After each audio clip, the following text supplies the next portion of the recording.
Magandang araw mga bata, ang ating pag-aaralan ngayong araw ay ang paglaganap at katuruan ng Islam sa Pilipinas at ang Sultanato. Para sa ating kasanayang pampagkatuto, natatalakay ang pagdating at paglaganap ng Islam. Paglaganap at katuruan ng Islam sa Pilipinas at ang Sultanato. Islam ito ang pangalawa sa pinakamalaking relihiyon sa mundo. Ito ay itinatag ni Propetang Muhammad sa Saudi Arabia. Ito ay hango sa salitang Arabe na ang ibig sabihin ay kapayapaan o ganap na pagpapalalim kay Allah.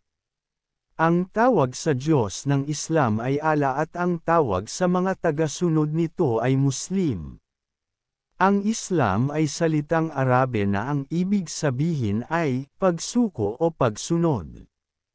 Quran o Quran, ito naman ang tawag sa aklat ng Islam.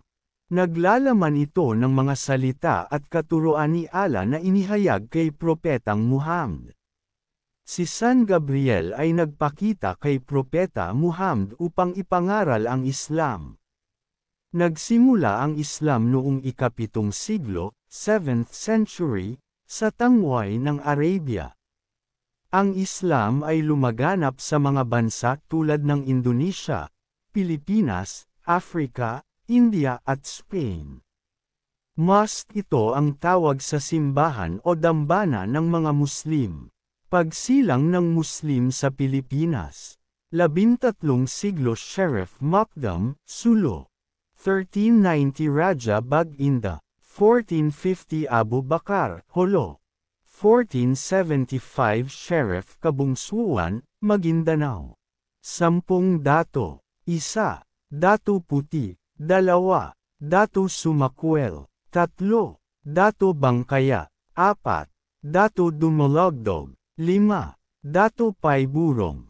6. Dato Paduhinog. 7. Dato Lubay. 8. Dato Dumangsil. 9. Dato Kalanchaw. 10. Dato Belan Sula. Nakapalon sa 5 bahagi ng Islam ang pangunahing aral ng Islam o 5 Pillars of Muslim.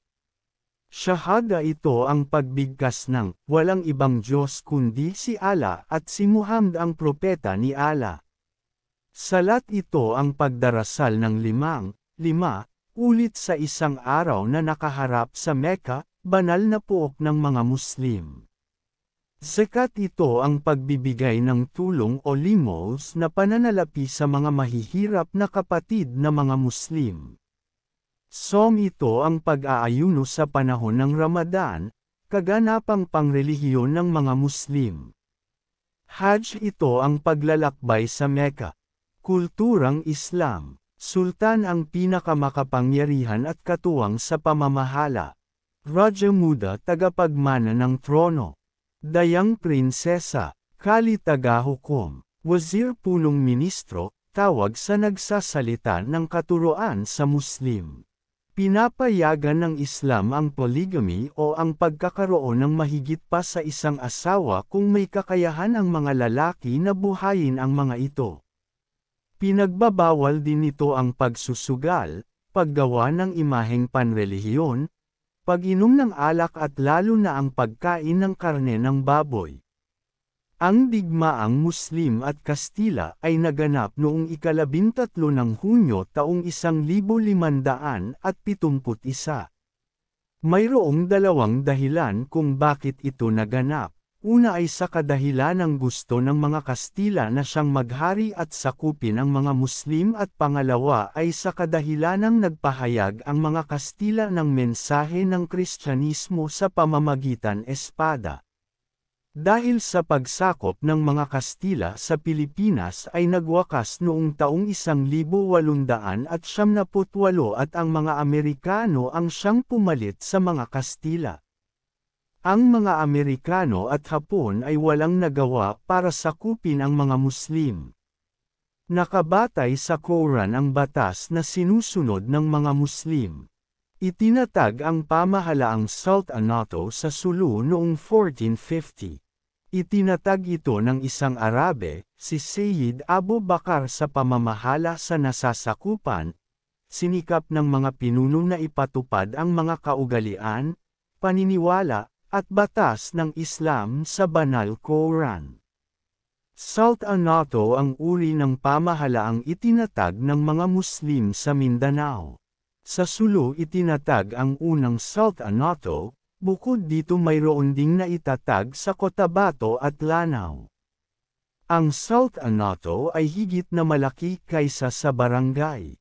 Ito ay binubuo ng 10 hanggang 12 nayon o higit pa. Sultan ang tawag sa pinuno dito. May 2 paraan ng pagiging sultan. Una, ang posisyon ng sultan ay namamana sa. Dahilang naniniwala ang mga Muslim na ang isang sultan ay dapat na magmula sa lahi ng propetang si Muhammad. Ang ganitong mga sultan ay madaling sinusunod bilang pagbibigay galang sa mga lahi ng kanilang propeta. Ikalawa, maaaring maging sultan ang pinakamayaman sa lugar o pamayanan. Bilang pinuno, ang sultan ang siyang punong tagapagganap, tagapagbatas, at tagahukom.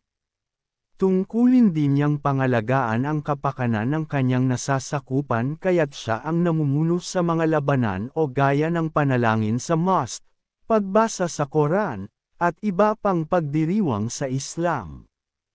Ang Ruma Bachara ang konseho ng estadong katulong ng sultan upang magpayo tungkol sa usaping pananalapi at paggawa ng batas.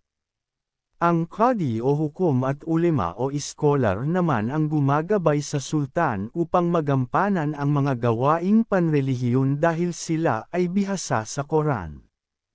Kaiba sa barangay, ang sultanato ay naging matatag at sentralisado dahil sa pamumuno ng isang makapangyarihang pinuno. Napagbuklod-baklod nito ang hiwa-hiwalay na mga lugar sa Mindanao.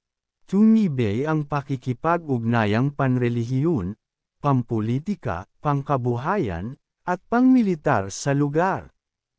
Ito rin ang nagpalawak ng pakikipag-ugnayan ng mga Muslim sa iba pang bansa tulad ng Indo,